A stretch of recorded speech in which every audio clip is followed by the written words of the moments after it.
Olá pessoal, continuando o estudo do sistema reprodutor masculino, a gente vai ver nessa videoaula a lâmina de testículo, que é uma gônada do sistema reprodutor masculino, que tem como função a produção do gameta masculino, que é o espermatozoide, e também da produção de hormônios, chamados de andrógenos ou androgênios, principalmente testosterona.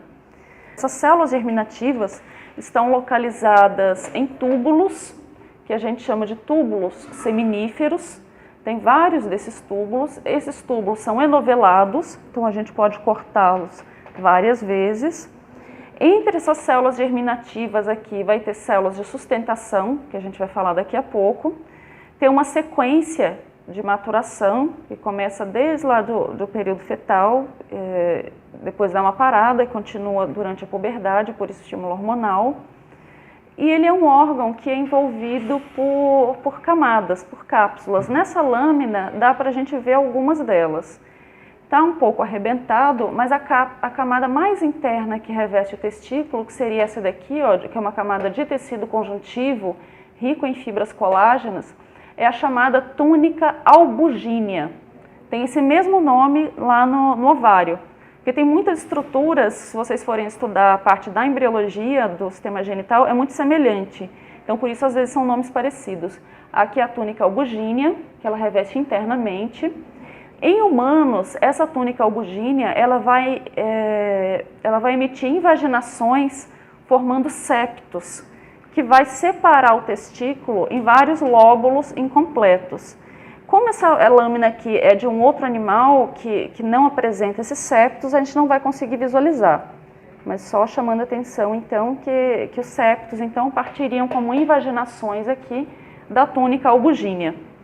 Uma outra camada, que aqui ela está bem dilatada, na verdade, seria o que a gente chama de túnica vaginal.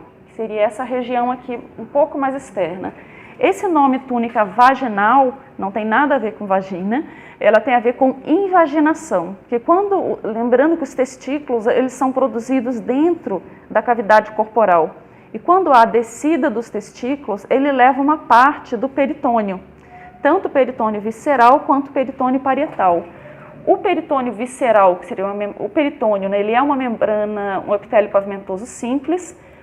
A parte visceral dele ficaria aderida aqui à túnica albugínea e a parte parietal ficaria aderida aqui a esse músculo. Esse aqui é um músculo que a gente chama de músculo cremaster.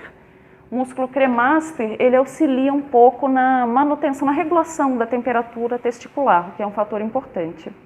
Mas lembrando aqui então que esse espaço não é tão grande assim, isso aqui é um artefato aqui de técnica. Voltando agora para os túbulos seminíferos, então a gente tem vários túbulos seminíferos enovelados, olha, se eu for passando, aqui está no aumento de 40 vezes, tá? Ele vai ser totalmente formado por túbulos. Esses túbulos, eles têm uma luz ou um lúmen central, que é onde ficam os espermatozoides, e tem uma série de células em volta que lembram um epitélio. Tanto que alguns autores classificam como um epitélio estratificado especial, embora ele não entre nessa classificação clássica aqui de tecido epitelial. Eu vou colocar agora numa objetiva maior para ver se a gente consegue começar a identificar essas células. Só antes disso, aqui entre esses túbulos seminíferos, olha, também tem tecido conjuntivo, que ele está um pouco retraído aqui, que também foi artefato da técnica. Nesse tecido conjuntivo, a gente vai encontrar vasos sanguíneos e células intersticiais, também chamadas de células de Leydig, que são as células que produzem testosterona, que é o hormônio masculino. Então, agora sim, passando por aumento de 100 vezes. Dá para a gente observar melhor algumas dessas células. Aqui o tecido conjuntivo intersticial, que eu falei, tem vários núcleos. Não dá para a gente diferenciar bem aqui as células, mas aqui que a gente encontra as células intersticiais, também vai encontrar fibroblastos, mas não está bem preservado, que é a célula que produz testosterona. Em volta, isso tudo aqui então é um túbulo seminífero, e dentro do túbulo seminífero, essas células aqui, a gente vai ter as células da linhagem germinativa, ou seja, são as células que vão originar no final o gameta masculino, que é o espermatozoide, e células epiteliais que vão dar sustentação, que vão ajudar a manter esse processo. Relembrando, as células germinativas, na sequência, elas começam de espermatogônia, espermatócitos, espermátides e espermatozoides. Durante esse processo, elas passam, que é esse processo que a gente chama de espermatogênese, ela passa por etapas de divisões mitóticas, as espermatogônias, né, que são as primeiras aqui a serem produzidas e são as que estão apoiadas nessa membrana basal. Elas sofrem divisões mitóticas para renovar essas células, diferente do que acontece na mulher, que não acontece renovação de ovogônias, é o mesmo número desde o nascimento, aí ela vai perdendo essas células até a morte. No homem não, elas são renovadas continuamente. Então aqui espermatogônias. Essas espermatogônias, quando elas duplicam o DNA e aumentam de tamanho, se tornam os espermatócitos, que a gente chama de espermatócitos primários, que eles ficam mais ou menos nessa localização aqui, e são células maiores, e são as células que vão sofrer a primeira divisão meiótica. Aqui eu estou apontando mais ou menos para a posição, tá? Depois eu tento identificar melhor essas células, mas aqui não está dando para identificar muito bem. Essas aqui com certeza são espermatogônias, aqui espermatócitos, existem espermatócitos primários e secundários. A diferença é que de espermatócito primário para secundário acontece a primeira divisão meiótica, o que reduz o número de cromossomos à metade, embora eles ainda estejam com quantidade de DNA pareada. Depois, esses espermatócitos têm a segunda divisão meiótica, se tornando espermátides, que aí são algumas células que vão perdendo aquela forma característica arredondada, já para formar o espermatozoide. Essa etapa de espermatócito secundário para espermátide, a gente chama de meiose, a meiose 2, seria a segunda divisão meiótica, aí sim formando gametas haploides. E a última etapa, que seria de espermátide para espermatozoides maduros, é chamada de espermiogênese, que não há mais divisão celular, há apenas mudança de forma da célula. Ela começa, o núcleo condensa um pouco, ela perde parte do citoplasma, é formado flagelo. Então essas são as alterações básicas. E entre essas células germinativas, aqui entre elas, a gente vai ter algumas células que vão dar suporte, que não fazem parte das células germinativas, que a gente chama de células de Sertoli. Então eu vou colocar em aumento maior em alguma outra região e vou tentar identificar melhor essas células agora. Falei de uma maneira geral, agora vamos tentar mostrá-las aqui no microscópio. Bem, agora no aumento de 400 vezes, a gente está com um zoom aqui numa parte de um túbulo seminífero, aqui só para localizar a luz ou o lúmen, que está cheio de espermatozoides, aqui o tecido intersticial, que está um pouco arrebentado, e aqui as células que compõem o túbulo seminífero. A gente vai ver as células da linhagem germinativa na sequência e a célula de Sertoli. Bem, essas células, isso aqui seria a membrana basal ou lâmina basal, tá, que separa então o túbulo seminífero do tecido intersticial, que é tecido conjuntivo. Essas células que estão um pouco mais arredondadas e apoiadas diretamente aqui sobre a membrana basal, a gente chama de espermatogônias, que são as primeiras células dessa linhagem.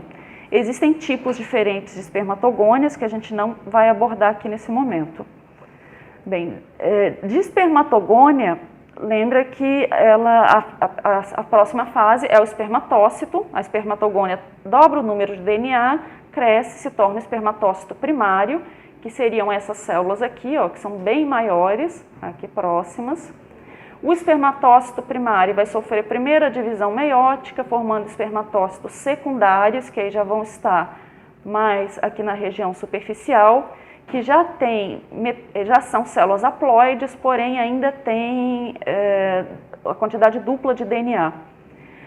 E os espermatócitos secundários, eles vão sofrer a segunda divisão meiótica para dar origem a essas células aqui que já estão com um formato um pouco diferenciado, que são as espermátides.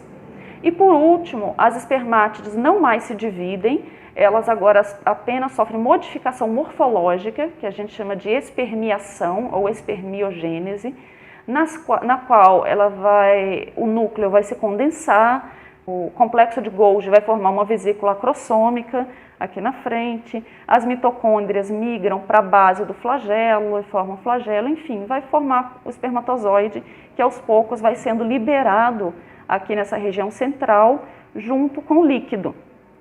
E parte dessa espermátides são perdidas do citoplasma, que são eliminadas, mas elas não ficam soltas aqui. Bem, para coordenar todo esse processo, tem as células de suporte, que são as células de Sertoli, que são essas aqui, ó. Elas têm como característica principal um núcleo pálido, se a gente comparar com os outros, olha que o núcleo é mais denso, e que dá para ver um nucleolo bem evidente.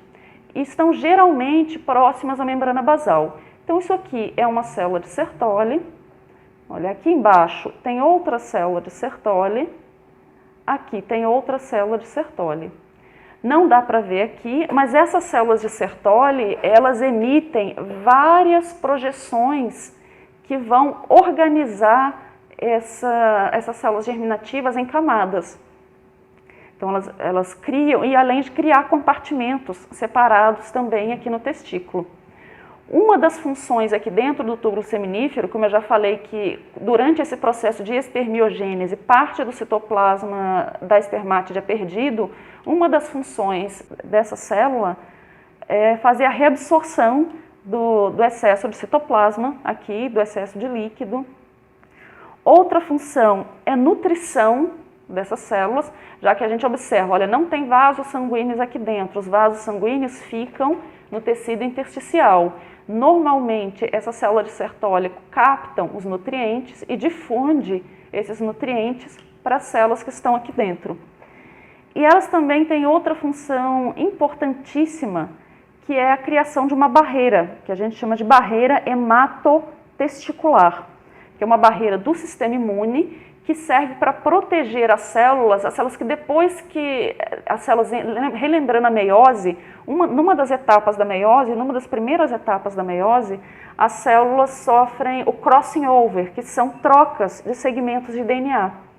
Isso faz com que elas sejam geneticamente diferentes de outras células do nosso corpo. Por isso também podem apresentar moléculas de superfície de membrana diferentes. Se não tivesse nenhum tipo de barreira aqui, as células do sistema imune, os anticorpos, poderiam reconhecer essas células como estranhas e montar uma resposta imunológica que causaria destruição aqui dessas células espermatogênicas. Para evitar que isso aconteça, a célula de Sertoli cria dois compartimentos separados. Aqui não está mostrando, mas, por exemplo, vamos supor que aqui tem uma célula de Sertoli, e aqui estaria outra. Ela emite dois prolongamentos, um para um lado, um para o outro, e eles se unem através de junções de oclusão. Junção de oclusão, ela veda o espaço, ela impede a passagem de substâncias, de moléculas, inclusive de anticorpos, de um lado para o outro. Então, só ficam aqui embaixo, aí ela divide em dois compartimentos, que a gente passa a chamar de compartimento basal e compartimento luminal ou adiluminal. No compartimento basal estão as células que ainda não passaram pelo processo de crossing over. Então a gente vai encontrar espermatogônias e pode encontrar ainda o espermatócito primário antes dele fazer o processo de crossing over. Após essa etapa, essas células passam para essa porção mais interna, que está protegida do sistema imunológico. Claro que existem mecanismos que controlam isso, essas células liberam enzimas que quebram como se fosse um zíper, elas vão abrindo essas junções de oclusão, passam e a junção de oclusão fecha novamente. Então isso cria um mecanismo de proteção. Outra função importante da célula de Sertoli é produzir uma proteína chamada ABP, que é proteína ligadora de andrógeno, que ela tem uma afinidade muito grande por testosterona, por androgênios. E lembrando que a testosterona ela é importante para que haja espermatogênese. Porém, a testosterona ela é produzida do lado de fora. Eu vou chegar aqui para o lado só para mostrar melhor o o tecido intersticial, que ele está, aqui está melhor. Tem 3 túbulos seminíferos, tá? Só para a gente se localizar, parte de um túbulo seminífero aqui, outro túbulo seminífero e outro aqui. Isso aqui no meio é o tecido intersticial com células intersticiais, também chamadas de células de Leydig, que são as células que vão produzir testosterona. Tem vasos sanguíneos, parte dessa testosterona vai para os vasos sanguíneos e daí para várias regiões do corpo, onde vão ser responsáveis, por exemplo, pelas características sexuais secundárias masculinas. Outra parte dessa testosterona tem que entrar aqui no túbulo seminífero e ela pode entrar por difusão, mas em pequena quantidade. Então essa proteína ABP, ela se liga com a testosterona, com o androgênio, deixando ele mais concentrado aqui na parte interna, o que estimula a espermatogênese.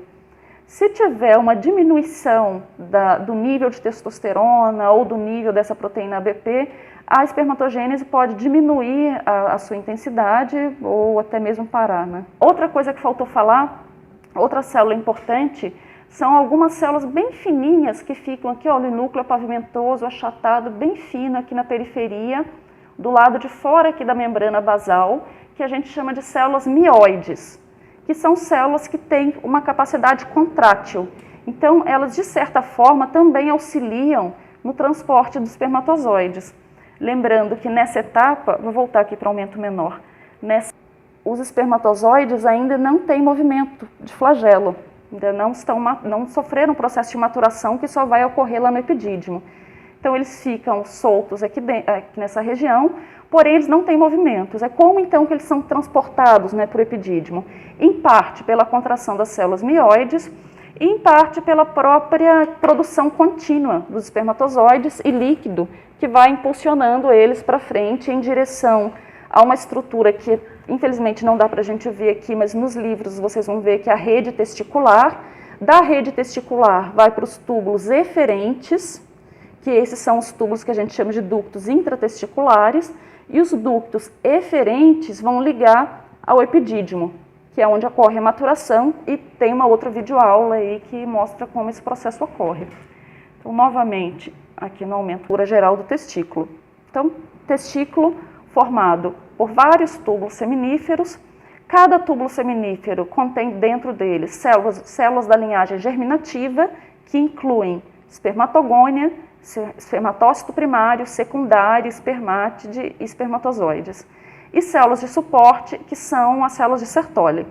E o tecido intersticial, que tem as células intersticiais ou de Leydig, que produzem testosterona. E é envolvido por membranas, né, como a gente já observou antes. Mais detalhes com relação à parte hormonal é importante, tá? O eixo hipotálamo, hipófise, testículo, mas isso não vai dar tempo da gente ver nessa videoaula. Eu sugiro que vocês pesquisem em livros e qualquer coisa venham tirar dúvidas com a gente aqui no laboratório.